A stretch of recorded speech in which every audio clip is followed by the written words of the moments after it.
It was supposed to be a routine trip, a young chess prodigy traveling to Chicago to compete in the biggest tournament of his life.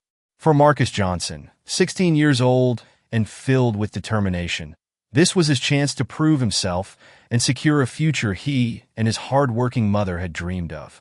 But life, like chess, can be unpredictable. From the moment Marcus stepped onto the plane, something fell off.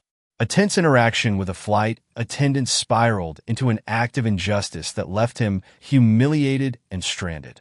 What could have been the end of his dream became the beginning of a movement, as Marcus's story spread like wildfire, fueled by the kindness of strangers and the unstoppable power of truth. In just 10 minutes, everything changed. This is the story of how Marcus faced impossible odds, found unexpected allies, and turned an act of unfairness into a symbol of hope and resilience. Stay with us as we follow his journey to the tournament, where the real battle was more than just a game of chess. It was a fight for justice and the strength to keep going. The early morning sunlight filtered through the thin curtains of Marcus Johnson's small bedroom, illuminating the stacks of books, a well-worn chessboard, and an array of neatly arranged pieces scattered on his desk. Marcus, a 16-year-old boy with a quiet determination, had spent months preparing for this moment. His mother's encouragement echoed in his mind. "You have to be twice as good, Marcus. The world will not always be fair, but you have to rise above it." Their apartment in Brooklyn was modest, but filled with love. The walls bore faded paint, and the kitchen tiles were cracked in places. But to Marcus, it was home, a place where dreams were nurtured against all odds. His mother, Janice, worked long shifts as a nurse, sacrificing sleep and personal time to ensure Marcus could focus on his studies and chess competitions. This trip to Chicago for the National Chess Tournament was a pivotal moment. Winning could mean a scholarship to one of the best colleges in the country, a chance to lift some of the burden from his mother's shoulders. Chess had always been Marcus's sanctuary, a place where rules were clear and strategy could overcome circumstances. As he gathered his things, placing his tournament chessboard into his backpack, Marcus glanced at the framed photo on his desk. It was of him and his mother at his first regional chess win. Her proud smile filled him with determination. "Time to go," he murmured to himself, slinging the bag over his shoulder. The airport buzzed with its usual chaos. Travelers rushing past, the smell of coffee and fast food wafting through the air, and the faint mechanical voice announcing flight departures and delays. Marcus had arrived at John F. Kennedy International Airport early. It was his first time traveling alone, and while he had rehearsed the process in his head, he couldn't shake the butterflies in his stomach. He clutched his boarding pass tightly and followed the signs to his gate, weaving through the crowd with purpose. At the gate, he found a seat and pulled out his notes to review strategy patterns. His hands trembled slightly as he flipped through the pages, but he reminded himself of the months of preparation. "Focus, Marcus," he whispered, tapping his pencil against his notebook. When the boarding announcement came, Marcus joined the line, keeping his head down and trying not to draw attention.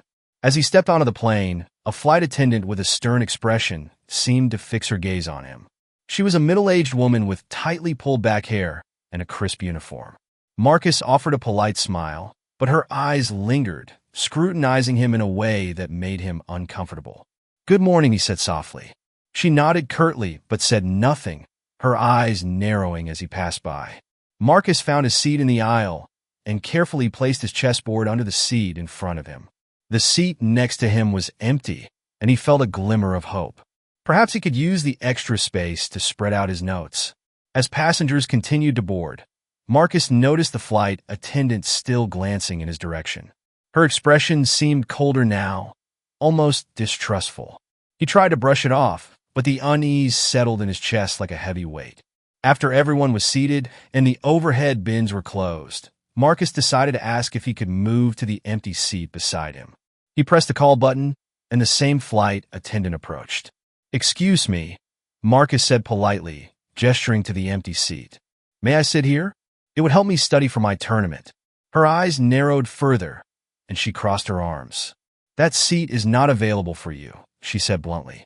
Marcus blinked, taken aback by the harshness of her tone. "Oh, I see." "Thank you," he replied, his voice barely audible. As she walked away, Marcus felt a lump rise in his throat. He had encountered subtle prejudice before, but this felt more overt, more personal. Still, he reminded himself of his mother's advice and resolved to stay calm. Moments later, just as the plane began its pre-flight announcements, the same flight attendant returned. Her expression was even more severe. "You need to leave the plane," she said without preamble. Marcus froze. "I do not understand. What did I do?" "You are causing a disturbance, and we cannot take off with you on board," she replied, her voice louder now, drawing the attention of nearby passengers.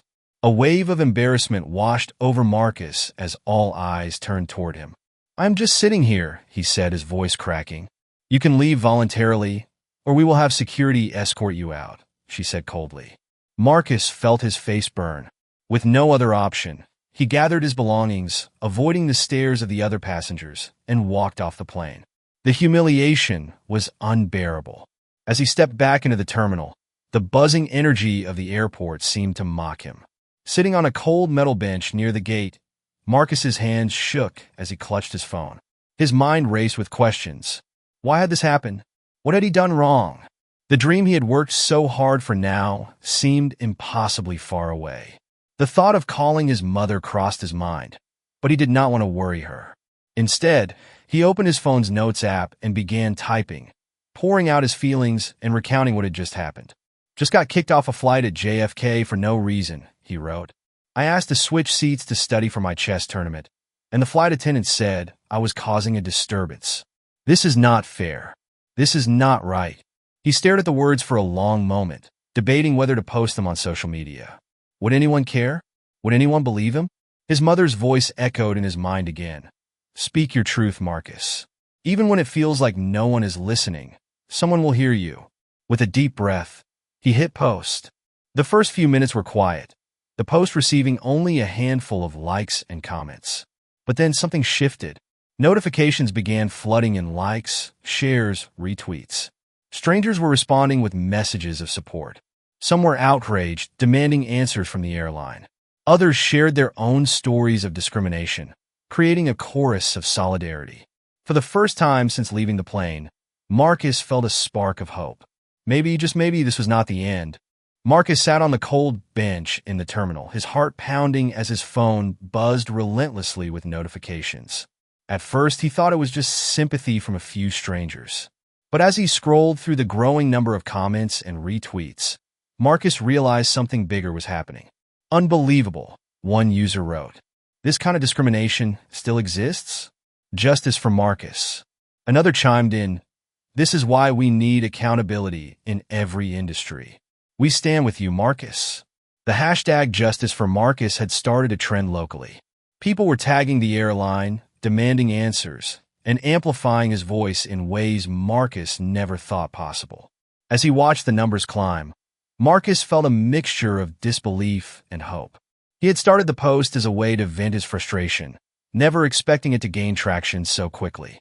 Yet, here he was sitting in the middle of a bustling terminal, his story spreading like wildfire. "Hey," came a voice from beside him, snapping Marcus out of his thoughts. He turned to see a man in his late 40s with kind eyes and a weathered face. The man wore a brown blazer, and his travel bag looked as though it had seen a lifetime of journeys. "I saw what happened on the plane," the man said, sitting down next to Marcus. "My name's Ethan Clark. I was in the back row, and I couldn't believe what I was seeing." Marcus hesitated, unsure how to respond. He had grown used to the idea that most people would rather look away than get involved. "Thank you," Marcus said finally, his voice low. Ethan nodded. "You did nothing wrong. The way she treated you, it was uncalled for." He gestured toward Marcus's phone. "I saw your post. People are rallying behind you, and for good reason." Marcus looked down at the phone in his hands, unsure what to say. "Listen," Ethan continued, his tone steady and reassuring. "I've seen a lot in my time. I used to be a school principal, and I've dealt with situations like this before. When someone tries to silence you, the most important thing you can do is keep telling your story. People need to hear it." Marcus felt a lump rise in his throat. He wasn't used to this kind of kindness from strangers. I didn't know if anyone would care, he admitted. Ethan smiled. You'd be surprised how many people care when they see injustice. Do you mind if I share your post? The more people who see it, the harder it'll be for the airline to ignore. Marcus nodded. Go ahead. Ethan pulled out his own phone and started typing. Meanwhile, on the plane, the tension was palpable. Passengers who had seen Marcus being escorted off were now glued to their phones, watching the story unfold in real time. Did you see this? One woman whispered to her seatmate, holding up her screen. Another passenger, sitting a few rows back, had taken a video of the interaction between Marcus and the flight attendant. They uploaded it with the caption, "This is what happened before that young man was kicked off. Justice for Marcus."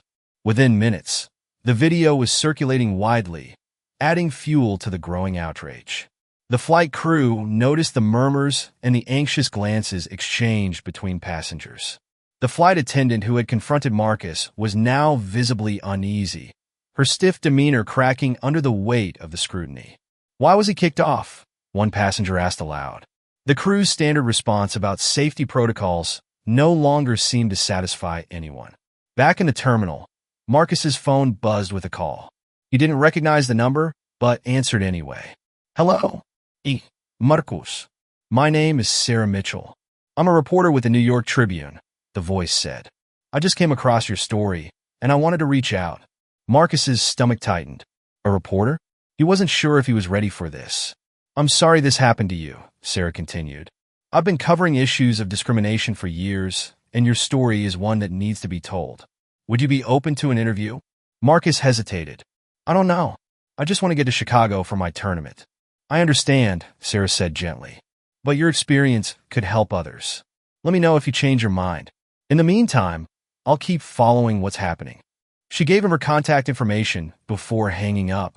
Marcus stared at the screen, her words lingering in his mind. Could his story really make a difference for others? Ethan finished his tweet and showed it to Marcus. Here it is, Ethan said. What happened to Marcus is unacceptable. We must hold the airline accountable. Justice for Marcus. As the two of them sat together, a notification popped up on Marcus's phone. Then another. And another. One of Ethan's friends, a community activist with a large social media following, had retweeted the post. The hashtag started climbing the trending list. Marcus watched in amazement as his story spread far beyond the terminal. I think you've started something big, Ethan said, his tone both proud and serious. Not long after, Marcus noticed a group of people gathering near him. They were passengers who had been on the same flight. We're sorry about what happened to you, one woman said. It wasn't right. Another man stepped forward. I saw the whole thing. I've already sent a complaint to the airline. You should know we're with you. Hearing their words, Marcus felt his chest tighten with emotion. For so long, he had felt invisible, his struggles dismissed or ignored. But now, strangers were standing with him, offering their support without expecting anything in return. Ethan leaned over. Kindness goes a long way, Marcus. People will surprise you if you give them the chance. Marcus nodded, his voice quiet but firm. I won't let this stop me. The outpouring of support gave him strength. Despite the uncertainty of what lay ahead, Marcus began to believe that he could turn this moment of injustice into something greater. Marcus leaned back on the cold bench, still overwhelmed by the steady flood of messages pouring into his phone. Strangers were sharing his post, voicing their support, and demanding accountability from the airline. His heart, which had been racing with frustration and humiliation earlier, now carried a flicker of hope. 10 minutes, Ethan said, glancing at his watch and then at Marcus's phone. It has been 10 minutes, and look at this. He held up his own screen, showing the growing number of retweets and the hashtag Justice for Marcus now trending in New York. Marcus stared in disbelief. I did not think anyone would care this much, he admitted. Ethan grinned. When you tell the truth, Marcus, it resonates. People can see you were wronged, and they want to help. Inside the plane, the atmosphere had shifted dramatically. The passengers who had initially settled into their seats quietly were now buzzing with conversation, their phones lighting up with updates about Marcus's post.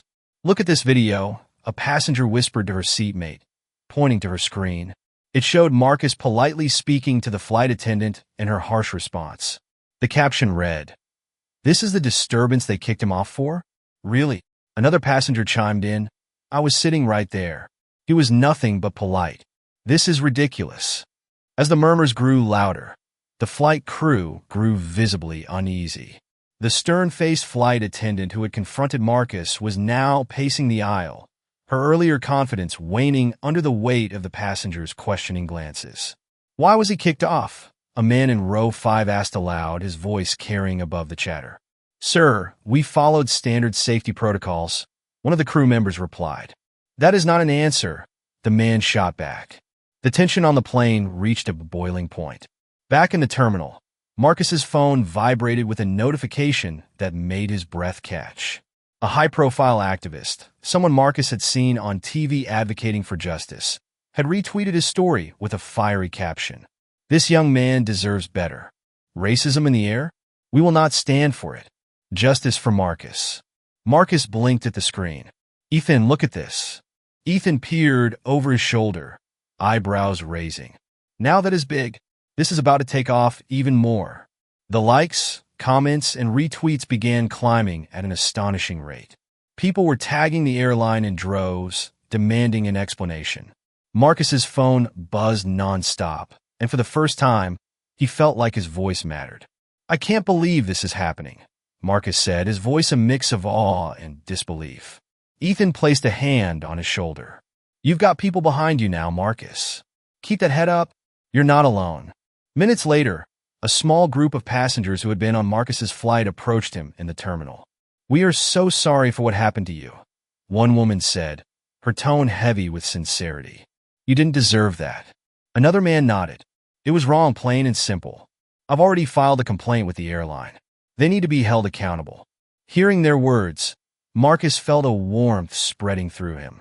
Strangers were standing up for him, validating his experience in a way that made him feel seen. "Thank you," Marcus said quietly. "It means a lot to me."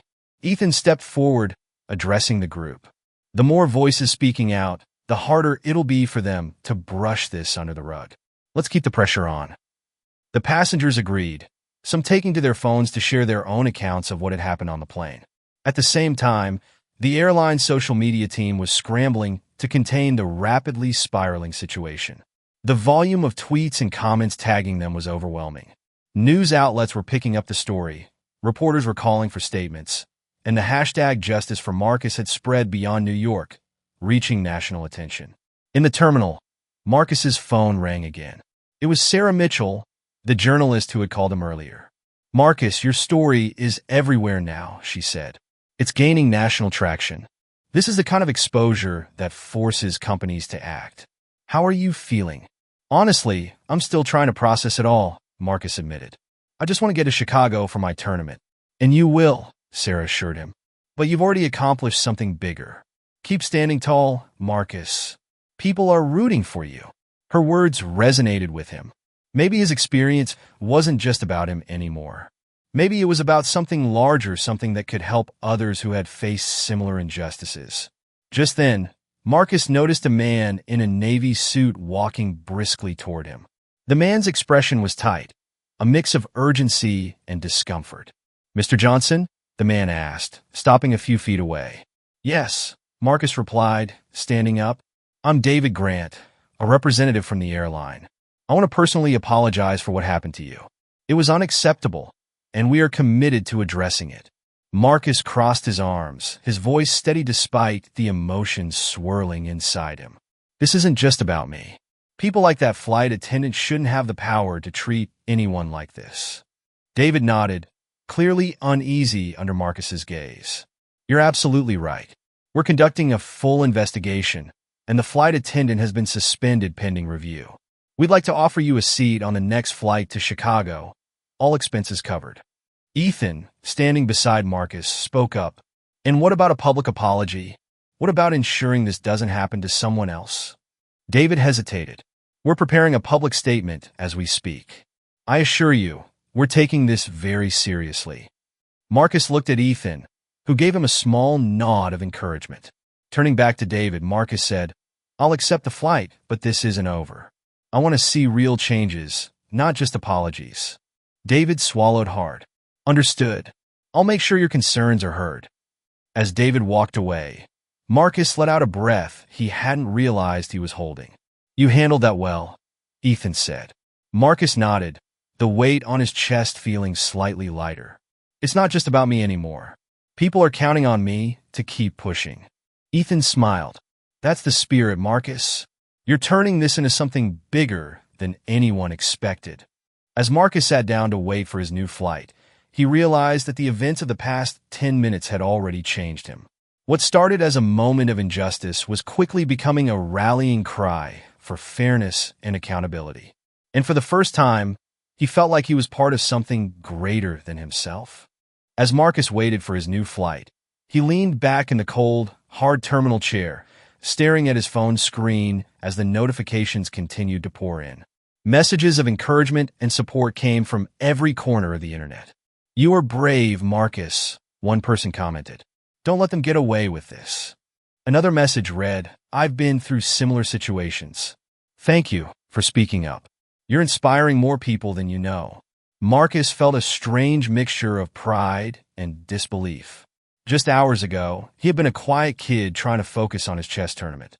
Now his story was spreading across the country, and people he had never met were rallying behind him. Nearby, Ethan watched the scene unfold with a calm but knowing smile. You've got momentum now, Marcus, he said, sitting down beside him. People care. They're not just seeing you, they're seeing themselves in your story. Marcus nodded, though the weight of everything still felt overwhelming. I didn't plan for this. I just wanted to get to Chicago and play chess. And you will, Ethan assured him. But sometimes life throws unexpected challenges at us. How we respond to them shapes who we are. Ethan's words stuck with Marcus. He wasn't just fighting for himself anymore. His voice had become a symbol for others who had faced similar injustices, but never had the chance to speak out. Across the airport, the ripple effects of Marcus's post continued to grow. News outlets began arriving at the terminal, cameras and microphones in tow. A young reporter in a sleek gray blazer approached Marcus cautiously. Excuse me, Marcus Johnson, she asked, holding out her microphone. Marcus hesitated, his heart racing. He wasn't sure he wanted to be on camera. I'm with WNY News, the reporter continued. Your story has sparked a national conversation, and people want to hear from you. Would you be willing to do a quick interview? Ethan placed a steadying hand on Marcus's shoulder. It's up to you, he said. But remember, every word you say now has the power to make a difference. Taking a deep breath, Marcus nodded. Okay, let's do it. The reporter gestured to her cameraman, and they quickly set up. Marcus sat upright, determined to stay calm and focused. Marcus, can you tell us what happened today? The reporter asked. Marcus recounted the events, his voice steady but filled with emotion. He explained how he had simply asked to switch seats, how the flight attendant's tone had made him feel small, and how he was ultimately forced off the plane without cause. It wasn't just unfair, Marcus said, looking directly into the camera. It was humiliating, but what I've learned today is that speaking up matters. People have shown me so much kindness and support.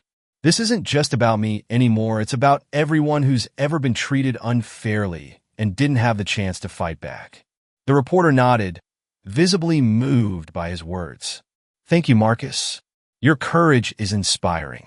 Back on the plane, the tension had reached a boiling point. Passengers were still discussing the incident, their voices carrying over the hum of the engines. Why was he kicked off? One man demanded of the flight crew. I saw the whole thing. He was polite. This is ridiculous. The stern-faced flight attendant tried to maintain her composure, but the growing unrest was impossible to ignore. We were following safety protocols, she repeated, though her voice wavered. Passengers began filming her responses, adding their own captions and commentary to the videos they uploaded. This is how they treat paying customers? Unbelievable. Justice for Marcus, one post read. The videos quickly gained traction, adding fuel to the firestorm online. Meanwhile, Marcus's phone buzzed with another call. It was Sarah Mitchell, the journalist from the New York Tribune. Marcus, she said, her tone excited. Your story is everywhere now. Celebrities are sharing it. Influencers are demanding answers from the airline. This is bigger than either of us could have imagined. Marcus exhaled deeply. It's all happening so fast. I know, Sarah said, but you're handling it with such grace. I just wanted to let you know that the Tribune is running a feature on this tomorrow morning. We're calling it Justice for Marcus, a story of strength in the face of adversity. Marcus felt a swell of pride. Thank you for helping me tell my story. You're the one making the difference, Sarah replied. Just then, Marcus noticed another man in a suit approaching him. He recognized the man from earlier. It was David Grant, the airline representative. Mr. Johnson, David said, his tone polite but strained. I wanted to let you know that the airline has released an official statement. We've apologized publicly and are committing to a full investigation. We're also reviewing our staff training protocols to ensure incidents like this don't happen again. Marcus folded his arms, his expression serious. That's a start, he said. But words aren't enough. People deserve real change. David nodded, clearly uncomfortable but unable to argue. We understand. For now, we'd like to ensure you reach Chicago comfortably. Your new flight leaves in an hour, and we've upgraded you to first class. All expenses are covered. Marcus glanced at Ethan, who gave him an approving nod. Thank you, Marcus said to David, his voice calm but firm. I hope you understand how important it is to follow through on your promises. David nodded again before walking away. As the hour passed, Marcus and Ethan continued to talk, the older man sharing stories from his days as a school principal. Kindness can go a long way, Ethan said. You've seen that today. Strangers have rallied behind you because they see the good in you, Marcus. Never underestimate the power of that. Marcus smiled faintly. I won't, and I'll make sure to pay it forward. When the time came to board his new flight, Marcus stood at the gate, his backpack slung over one shoulder. He glanced back at Ethan, who extended a hand. You've got this, Ethan said. Go show them what you're made of. Marcus shook his hand firmly. Thank you for everything. As he walked down the jet bridge toward the plane, Marcus felt a renewed sense of purpose. This wasn't just about getting to Chicago anymore. It was about proving that even in the face of injustice, resilience and kindness could lead to something greater. The hum of the airplane engines was steady and soothing, but Marcus's thoughts raced as he settled into his first-class seat. The soft leather chair and extra legroom were a stark contrast to the events that had unfolded just hours earlier. Despite the outward comfort, Marcus couldn't stop replaying the incident in his mind. He clutched his tournament chessboard in his lap, tracing his fingers over the grooves of the pieces through the fabric of the bag. For so long, chess had been his sanctuary, a place where rules were clear, and success came from strategy and preparation. But the events of the day reminded him of how unpredictable life could be, how it often didn't play by the rules. A flight attendant approached him, this one with a warm smile and a kind demeanor.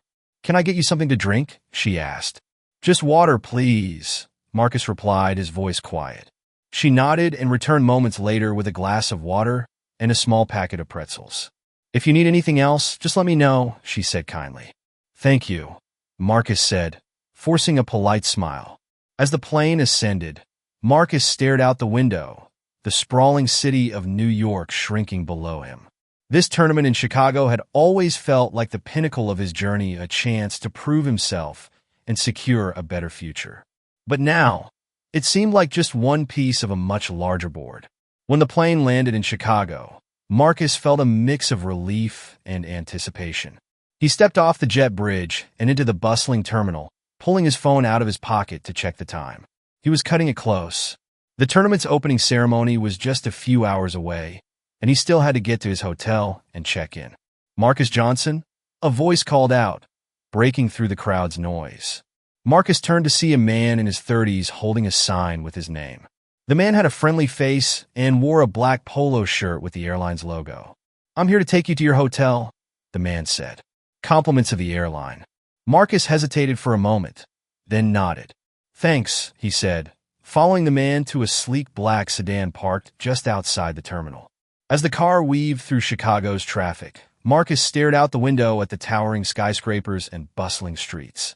The city felt alive, pulsing with energy.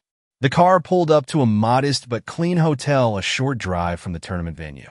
As Marcus stepped inside, he was greeted by a young man behind the front desk who introduced himself as James Parker. "Welcome, Mr. Johnson," James said with a wide smile. "We got you all set up. Your room is on the 3rd floor. If you need anything, just let me know." "Thank you," Marcus said, grateful for the smooth check-in process. After dropping his bag in his room, Marcus realized how exhausted he was. The events of the day had drained him, but the weight of the tournament kept him from fully relaxing. He opened his backpack, pulled out his chessboard, and began setting up the pieces. He had barely started when there was a knock at the door. Marcus opened it to find James standing there, holding a tray with a steaming bowl of soup and a plate of bread. "I thought you could use a warm meal after the day you've had," James said. Marcus was surprised by the gesture. "You didn't have to do that," he said, stepping aside to let James in. James shrugged. "I read about what happened to you on the flight. I just wanted to help." As Marcus sat at the small desk in his room, eating the soup, James noticed the chessboard. "You're here for the tournament, right?" James asked. Marcus nodded. "Yeah, it's a big deal for me. I used to play chess back in high school," James said, his tone nostalgic. "I was never as good as the guys at your level, but I love the strategy. You want some help running through your openings?" Marcus looked up, surprised. "You do that? Why not?" "It's been a while, but I still remember the basics," James said with a grin. For the next hour, James and Marcus worked together, reviewing key strategies and discussing different approaches to common openings. Though James wasn't a high-level player, his enthusiasm and encouragement gave Marcus the boost he needed. "You're sharp, Marcus," James said as they finished their session. "I can tell you've got what it takes to win this thing." Marcus felt a genuine smile spread across his face. "Thanks, James. This really means a lot to me." James patted him on the shoulder. "No problem. Just promise me one thing when you win. Make sure to give me a shout-out." Marcus laughed. "Deal." Later that night, as Marcus lay in bed, he reflected on the kindness he had encountered since leaving New York. Ethan, the passengers who had spoken up for him, Sarah, and now James, they had all gone out of their way to help him in ways he hadn't expected. He thought back to something his mother had once told him. "When people show you kindness, hold on to it. Let it remind you that there's good in the world, even when things seem dark." Marcus closed his eyes, feeling a renewed sense of purpose. He had faced challenges, but he wasn't facing them alone. Tomorrow, he would step onto the tournament floor not just for himself, but for everyone who had believed in him. Morning sunlight streamed through the curtains of Marcus's hotel room, waking him earlier than he expected. He stretched and sat up, rubbing the sleep from his eyes. His nerves were already buzzing, but as he glanced at the chessboard he had set up the night before, a sense of focus settled over him. "Today's the day," he said quietly to himself. After a quick shower and a small breakfast in the hotel's dining area, Marcus headed to the tournament venue. The building was large and modern, its glass facade gleaming in the sunlight. As he walked through the double doors, the sounds of chess clocks clicking and hushed conversations greeted him. Competitors of all ages milled around, some chatting with their coaches while others sat alone, headphones on, mentally preparing. Marcus felt a twinge of intimidation. He was here alone, no coach, no team, just his determination and the support of the people who had rallied behind him. Taking a deep breath, he found his assigned table and began setting up his board. His fingers lingered on the pieces, their familiar weight grounding him. The first match was against a player named Daniel, a tall boy with an intense gaze and a reputation for aggressive play. As the game began, Marcus tried to stay calm, relying on the strategies he had practiced. But Daniel's style was relentless, and Marcus made a few early mistakes. By the mid-game, he was struggling to stay afloat, the pressure mounting with every move. "Focus," Marcus told himself. He pictured his mother's face, her encouraging words ringing in his ears. He remembered Ethan's advice to stay true to his strategy and James's late-night practice sessions. With a deep breath, Marcus shifted his approach, slowing the game down and forcing Daniel to adapt. It was grueling, but after nearly an hour, Marcus managed to pull off a narrow victory. As he shook Daniel's hand, he felt a mix of relief and pride. He had survived the first hurdle, but there were still many matches ahead. During the lunch break, Marcus found a quiet corner to review his notes. He was flipping through pages when he heard a cheerful voice. "Hey, you're Marcus, right?" Looking up, he saw a girl around his age with curly red hair and a bright smile. She extended a hand. "I'm Lily Carter. I saw your story online. What happened to you was awful." Marcus shook her hand, surprised. "Yeah, it was a lot.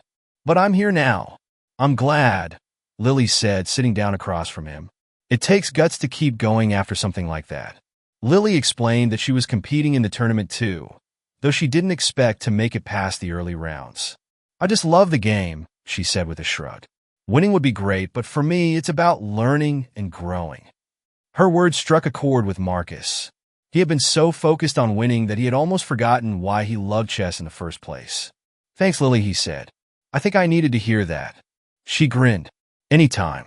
And hey, good luck out there. I'll be rooting for you."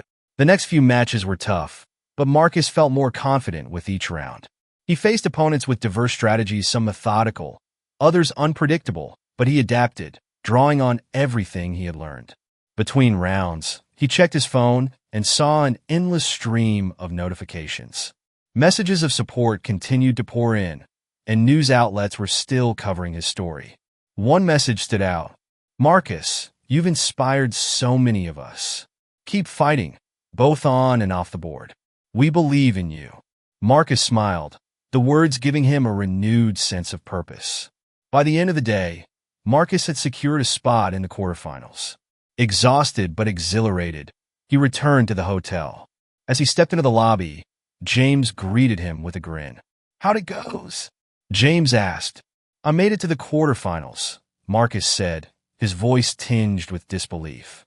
"I knew you had it in you," James said, clapping him on the shoulder. "Now let's get you some food. You've earned it."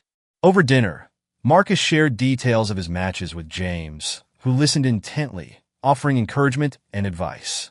"You're not just playing for yourself anymore," James said. "You've got a whole community behind you. Every move you make is proof that you belong here." Marcus nodded, feeling the truth of James's words. The tournament was no longer just about winning a scholarship. It was about proving that he could rise above the challenges thrown his way, that he could inspire others through his perseverance. Later that night, as Marcus prepared for bed, he received a call from Ethan. "Just checking in," Ethan said. "I've been following the tournament updates. Sounds like you're doing great." "Thanks, Ethan. It's been tough, but I'm hanging in there," Marcus replied. Ethan's voice softened. "Remember, Marcus, this is about more than chess. You've already made a difference by speaking out and staying strong. No matter what happens next, you've already won." Marcus hung up, feeling a deep sense of gratitude. The kindness and support he had received from Ethan, James, Lily, and so many others had carried him through one of the hardest days of his life. As he lay in bed, staring at the ceiling, Marcus thought about his journey so far.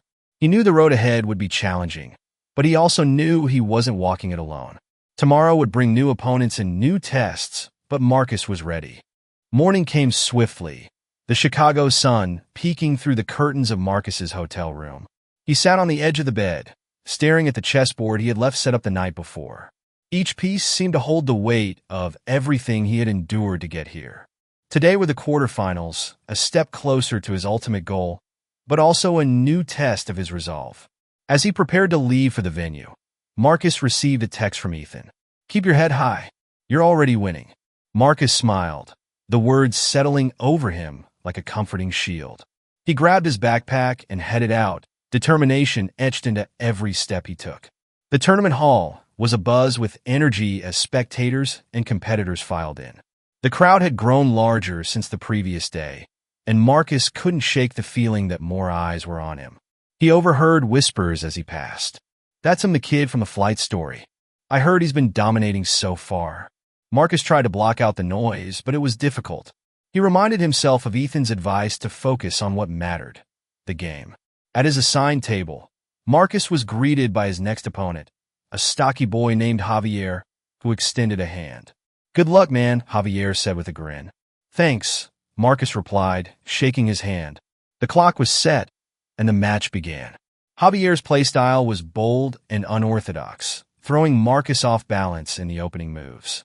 Marcus struggled to anticipate his opponent's next steps, and his confidence began to waver. By the mid-game, Marcus found himself at a disadvantage, his pieces scattered and his king vulnerable. He could feel the weight of the audience's gaze, the expectations they had placed on him. "Focus," Marcus whispered to himself. He closed his eyes briefly, picturing the faces of those who had supported him, Ethan's calm encouragement, James's late-night practice sessions, Lily's cheerful optimism. Their belief in him fueled his determination. Opening his eyes, Marcus studied the board with renewed clarity. He saw an opportunity, a subtle sequence of moves that could turn the tide. It required patience and precision, but he knew he had no other choice. Piece by piece, Marcus executed his strategy. The crowd grew quiet as the balance of power on the board began to shift. Javier furrowed his brow, realizing too late that Marcus had outmaneuvered him. After a tense endgame, Marcus delivered the decisive checkmate. The audience erupted in applause, and Marcus let out a breath he hadn't realized he was holding. Javier stood and extended his hand again. "That was incredible," he said, genuine admiration in his voice. "Thanks," Marcus said, his own voice filled with relief. During the lunch break, Marcus found Lily waiting for him in the lobby. "I heard about your match," she said, handing him a bottle of water. "You're unstoppable." Marcus chuckled. "It didn't feel that way at first. Javier had me on the ropes. But you figured it out," Lily said. "That's what makes you great, you adapt." Her words reminded Marcus of something his mother often said. Life is like chess.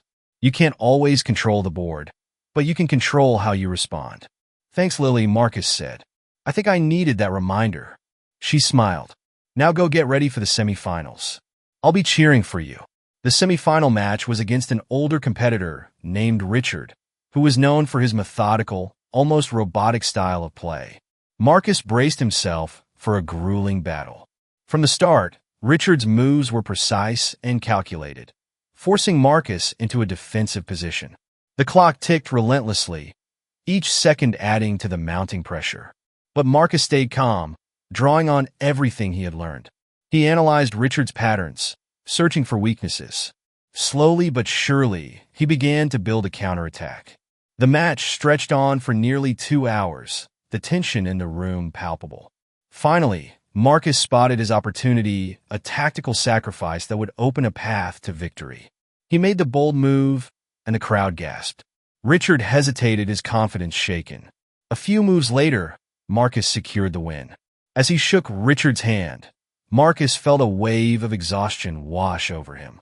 He had made it to the finals, but the journey had taken its toll. Returning to the hotel that evening, Marcus found James waiting for him in the lobby. "You did it," James exclaimed, clapping him on the back. "Barely," Marcus said with a tired smile. James handed him a sandwich and a bottle of juice. "Eat up. You'll need your strength for tomorrow." Sitting in the quiet of his hotel room, Marcus replayed the day's matches in his mind. He thought about the challenges he had faced, not just on the board, but throughout his journey. Every step had been a test of his resilience, a reminder of why he was here. He opened his phone to find another message from Ethan. "Finals tomorrow. Remember, Marcus, this is your story. Play it your way." Marcus closed his eyes, letting the words sink in. Tomorrow would be the biggest day of his life, and he was ready to meet it head-on. The next morning, Marcus woke before his alarm, the weight of the final match pressing on him like an unseen force. The faint glow of dawn filtered through his hotel room window as he sat at the small desk, staring at his chessboard. The pieces were arranged in a common opening, but his mind wasn't on the game yet. He picked up his phone and scrolled through the endless messages of encouragement. One stood out. "Marcus, your strength reminds us all that we can rise above injustice. You've already won in more ways than one. Good luck in the finals." Marcus smiled faintly. These messages weren't just about chess anymore, they were about something much bigger. At the venue, the atmosphere was electric. Spectators filled the stands, and cameras from local news stations were set up along the edges of the room. Marcus could feel the energy in the air as he took his seat at the board, facing his final opponent, a tall, serious boy named Henry Lawson. Henry was a reigning national champion, known for his near-flawless endgame and unshakable focus. "Good luck," Henry said, extending a hand. "You too," Marcus replied, shaking it firmly. The arbiter set the clock, and the match began. Henry's playstyle was immediately apparent, calm, methodical, and deeply calculated. He seemed to anticipate Marcus's every move, countering with precision that left little room for error. By the middle of the game, Marcus found himself on the defensive, struggling to protect his king. As the minutes ticked by, doubt began to creep in. Am I in over my head? He wondered. But then he thought of everyone who had supported him. Ethan's steady encouragement, James's late-night practice sessions, Lily's unwavering belief in him. He remembered the strangers who had stood up for him on the plane and the countless messages from people who saw him as a symbol of resilience. "Stay in it," he whispered to himself. Marcus adjusted his strategy, shifting to a more patient approach. He began focusing on small, incremental gains, looking for opportunities to turn the tide. The match stretched on, each move painstakingly deliberate. The crowd was silent, the tension in the room palpable. Spectators leaned forward in their seats, eyes glued to the board. Finally, Marcus spotted a chance. Henry had left a critical piece vulnerable, a subtle oversight that Marcus could exploit. It would take several moves to set up, but Marcus trusted his instincts. Piece by piece, he executed his plan. The balance on the board shifted, and Henry's confidence faltered. By the endgame, Marcus had the upper hand. With a decisive move, he delivered checkmate. For a moment, there was silence. Then the room erupted in applause. Marcus sat back in his chair, stunned. He had done it. He had won. Henry stood and extended his hand again. "That was brilliant," he said, a genuine smile breaking through his serious demeanor. "Thanks," Marcus replied, still catching his breath. The arbiter announced Marcus as the national champion, and the crowd rose to their feet in a standing ovation. Cameras flashed as reporters swarmed forward, eager to capture the moment. As Marcus stepped off the stage, Lily was there waiting for him. "You did it," she exclaimed, pulling him into a hug. "I can't believe it," Marcus said, shaking his head in disbelief. Lily grinned. "Believe it, champion. You earned this." Later, as Marcus prepared to leave the venue, he received a call from Sarah Mitchell, the journalist who had been following his story. "Marcus, congratulations," she said. "This is incredible." "Thank you," Marcus replied, still feeling the adrenaline from the match. "Your story has inspired so many people," Sarah continued. "The airline just announced a new inclusivity initiative, and they've issued a public apology for what happened to you. Your voice made that happen." Marcus felt a lump in his throat. He hadn't realized just how far his story had reached. Back at the hotel, James was waiting in the lobby with a wide grin. "There's the champ," James said, clapping him on the back. "How does it feel?" "Unreal," Marcus admitted. "Well, let's celebrate," James said, leading him to a small table where he had set up a plate of cookies and a bottle of sparkling cider. As they sat together, Marcus reflected on everything that had brought him to this point, the challenges, the setbacks, and the unexpected kindness of people who had believed in him. "You know," Marcus said, "this isn't just my win. It belongs to everyone who helped me along the way." James nodded. "That's the mark of a true champion, Marcus. Remember that." That night, as Marcus lay in bed, he thought about the journey ahead. The tournament had been a milestone, but it was just the beginning. He knew there were more challenges to face, more barriers to break, but for the first time, he felt ready. With a deep breath, Marcus closed his eyes, a sense of calm washing over him. Tomorrow, the world would still be watching, and Marcus was determined to make every move count. Marcus awoke to sunlight streaming through his hotel room window and the steady vibration of his phone on the bedside table. The tournament was over, but the world beyond the chessboard hadn't stopped. Messages, notifications, and emails were flooding in, congratulating him on his win and recognizing him for his resilience. He sat up, rubbing the sleep from his eyes, and glanced at his phone screen. A familiar name caught his attention. It was an email from the airline CEO. Subject: "Our deepest apologies. Dear Marcus, on behalf of the entire airline, I want to extend my sincerest apologies for the way you were treated. What you experienced was unacceptable, and we take full responsibility. As a gesture of our commitment to making things right, we are creating a scholarship fund in your name to support young students pursuing their dreams, just as you are pursuing yours. Additionally, we will be implementing mandatory inclusivity training for all our staff.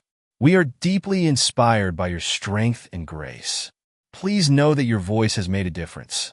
Sincerely, David Roberts, CEO, Sky High Airlines. Marcus read the email twice, letting the words sink in. The scholarship fund wasn't just a token gesture, it was a symbol of change, something that would outlast the fleeting news cycle. He forwarded the email to Ethan with a quick message. You were right. Speaking out matters. As he prepared to leave the hotel, Marcus found James waiting for him in the lobby, a proud grin on his face. Look at you, all over the news, James said, holding up his phone to show Marcus a headline. Chess prodigy Marcus Johnson wins national tournament amid viral fight for justice. Marcus laughed, shaking his head. I didn't think my name would ever be in the news, let alone for something like this. Well, you've earned it, James said. You've shown people what it means to stay strong, no matter what. On the drive to the airport, Marcus couldn't stop thinking about the ripple effects of the past few days. The injustice he had faced was now fueling conversations about fairness and accountability. Strangers had stood up for him, helped him fight back, and believed in him when he felt most alone. At the check-in counter, Marcus spotted a familiar face. It was Lily, the competitor who had befriended him during the tournament. She waved him over, her cheerful energy cutting through the bustling terminal noise. Heading back home? She asked. Yeah, Marcus said. I'm ready to get back to Brooklyn. Lily nodded. Well, don't forget us when you're famous. You're the kind of champion people don't forget. Her words struck a chord, and Marcus smiled. Thanks, Lily, for everything. The flight home was uneventful, a stark contrast to the one that had started this journey. Marcus stared out the window as the plane ascended, the city of Chicago disappearing beneath the clouds. He thought about his mother waiting for him at home, her unwavering support the foundation of everything he had achieved. When the plane landed in New York, Marcus stepped off the jet bridge and into the familiar chaos of JFK Airport. His heart raced as he scanned the crowd, and then he saw his mother, Janice, standing near the arrival's gate with tears in her eyes and a proud smile on her face. Marcus, she called, rushing forward to embrace him. He dropped his bag and hugged her tightly. I did it, Mom, he said, his voice breaking. I never doubted you for a second, she replied, pulling back to look at him. You've always been my champion. The days that followed were a whirlwind of interviews, appearances, and messages of support. Marcus used every opportunity to talk about the importance of resilience and the power of kindness. I didn't win this tournament alone, he said during one interview. Every move I made was backed by the support of people who believed in me, even when I doubted myself. That's what made the difference. The scholarship fund created in his name quickly gained traction, with donations pouring in from around the country. Marcus was invited to speak at schools, community centers, and chess clubs, where he shared his story and encouraged others to chase their dreams, no matter the obstacles. One evening, Marcus sat in his room, staring at the same chessboard he had carried through airports and tournaments. Each piece felt like a reminder of the journey of the challenges he had faced, the people who had lifted him up, and the victories he had earned. His phone buzzed with a text from Ethan. Proud of you, Marcus. This is just the beginning. Marcus smiled, typing back a quick reply. Thank you for believing in me. I won't forget it. As the months passed, Marcus continued to balance his chess career with his newfound role as an advocate for justice and inclusivity. He never let go of the lessons he had learned, that kindness has the power to change lives, and that even in the face of adversity, perseverance can lead to something extraordinary. One day, as he prepared for another tournament, he received a package in the mail. Inside was a small trophy engraved with the words, "For Marcus Johnson, champion of the board and champion of justice." Holding the trophy in his hands, Marcus felt a wave of gratitude wash over him. He knew his story wasn't just about one tournament or one injustice. It was about the people who had believed in him and the impact of standing up for what's right. He placed the trophy on his shelf, right next to the picture of him and his mother from his first regional win. "Time to keep moving forward," he said, his voice steady and full of hope. Months passed since the tournament, but Marcus Johnson's life had taken on a rhythm he never could have imagined. His days were now split between competitive chess, school, and a growing role as a voice for change. The scholarship fund created in his name had already helped several students, and the airline's inclusivity initiative was being praised by advocacy groups across the country. Despite the whirlwind of his new reality, Marcus remained grounded. He still walked the same streets of Brooklyn, greeted by familiar faces who now looked at him with pride.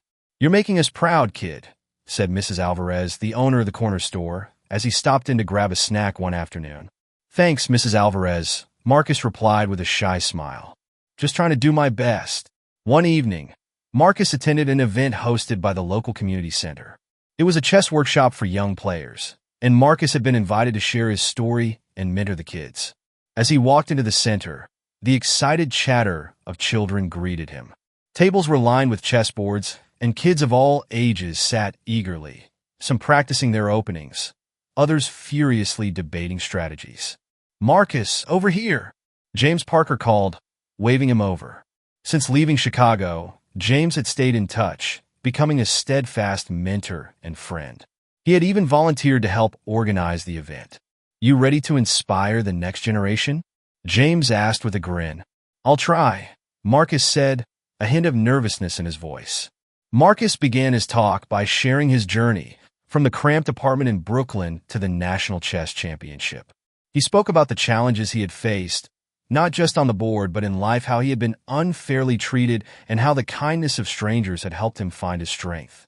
"When I was sitting in that terminal, I felt small, like the world was against me," Marcus said, his voice steady but full of emotion. "But then people showed up for me. They didn't have to, but they did. And it reminded me that even in the darkest moments, there's light." The room was silent, the young players hanging on to his every word. "So, when you're faced with challenges, whether it's in chess or in life, remember this. You don't have to face them alone. There's strength in asking for help, in leaning on others, and in standing up for what's right."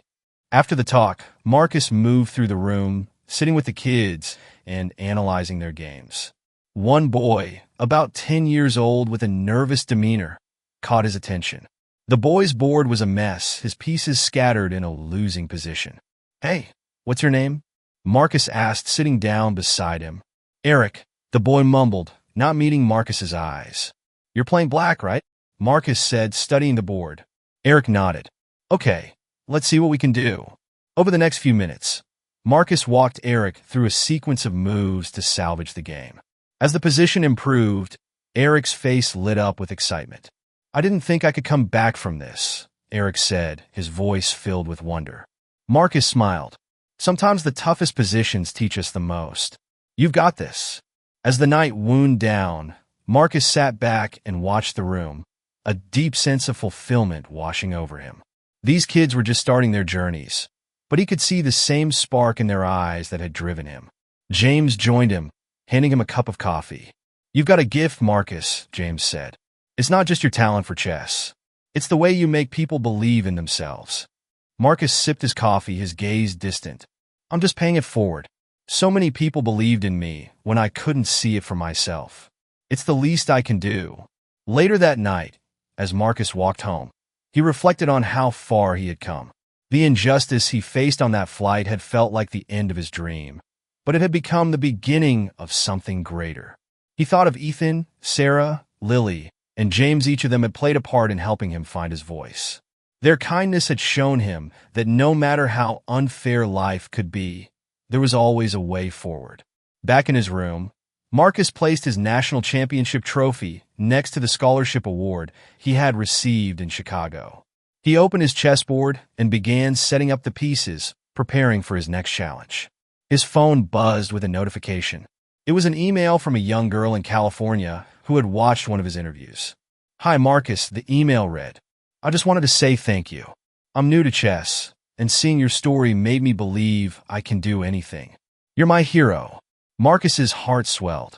He typed back a simple reply. "Thank you for your kind words. Remember, The most important move is the one you make next. Keep going, you've got this. The journey wasn't over, but Marcus knew one thing for sure. He was ready to face whatever came next.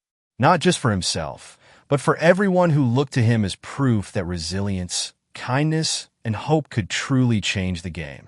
As Marcus Johnson's journey reminds us, resilience, kindness, and hope have the power to overcome even the greatest challenges. His story is a testament to the strength found in community, the impact of standing up for what's right, and the rewards of perseverance in the face of adversity.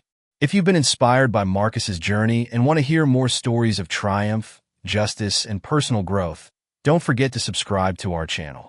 Hit the notification bell to stay updated with the latest stories that matter. Together, we can shine a light on the moments that change lives and celebrate the everyday heroes among us. Thank you for watching, and remember, no matter how tough the game may seem, the next move is yours. Let's make it count.